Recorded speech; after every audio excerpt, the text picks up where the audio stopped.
So we're in what you would consider Mayor Alan Arakawa of Maui County, the Silicon Valley of Hawaii. Why is that? Well, we have a lot of natural beauty, and we have a lot of things that people like kite surfing. Right. And a lot of people of the age of the Silicon Valley group like to come here to vacation. Yes, we do. So at the same time they're vacationing, we can do a lot of business here. You know, the key component to most businesses these days are getting people together in one area so that they can correspond and they can talk to each other and they can do sales. The ability to create and to be able to find partnerships are very key.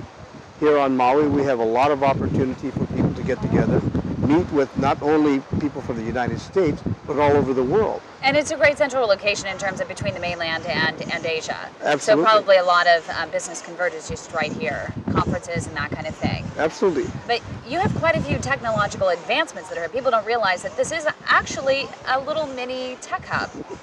Actually, the Air Force is doing much of the research in aerospace here on top of Haleakala. I hear that you have the most technologically advanced telescope that's going to go in on Haleakala in 2012. Absolutely. When we're looking at these kinds of advancements, things that we didn't think about before, having to track space junk, that research is being done here. That tracking is being done here. There's so many advances that have come from our small little island because we're a technological hub.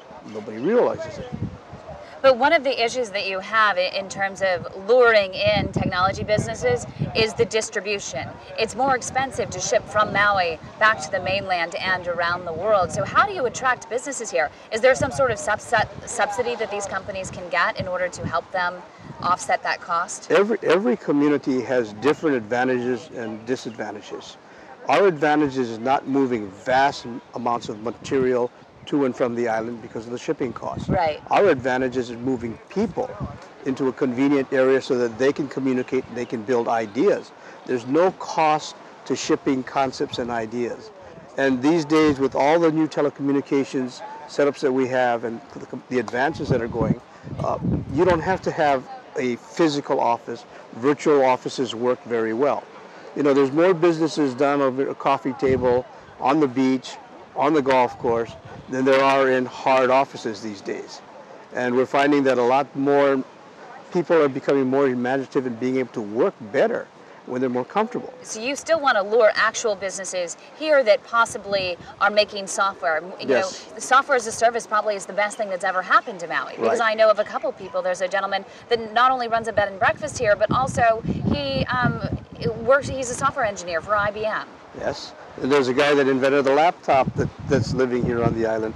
And there's the guys, I mean, they're just huge amounts of people that have actually developed their businesses from Maui and are actually running their businesses from Maui. So we have a lot of companies that are in incubators right now in San Francisco that are looking to expand. They're growing and they want to open their business in an office space in the city, but it's not that tax friendly at the moment. So convince them to come here.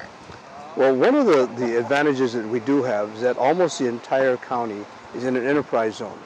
So that enterprise allows new startup companies and companies that are expanding to be able to get away from a lot of the tax structure. It's a tremendous advantage.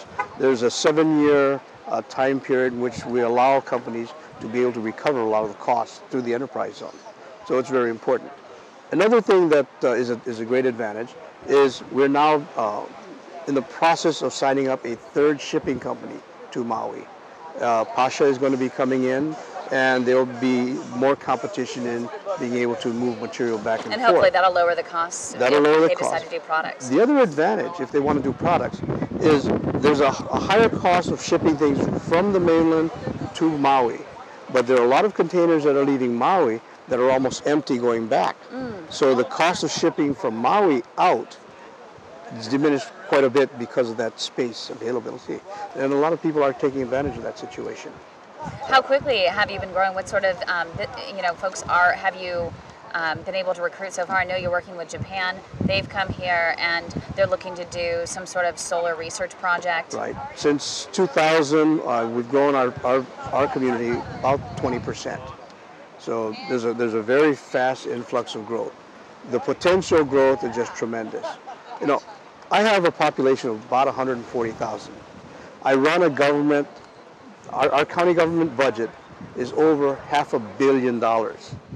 I dare say that there are not 10% of the counties in the United States with our population that have a budget even half our size. The fact that we're able to attract that many businesses here to be able to sustain what we're doing speaks for itself.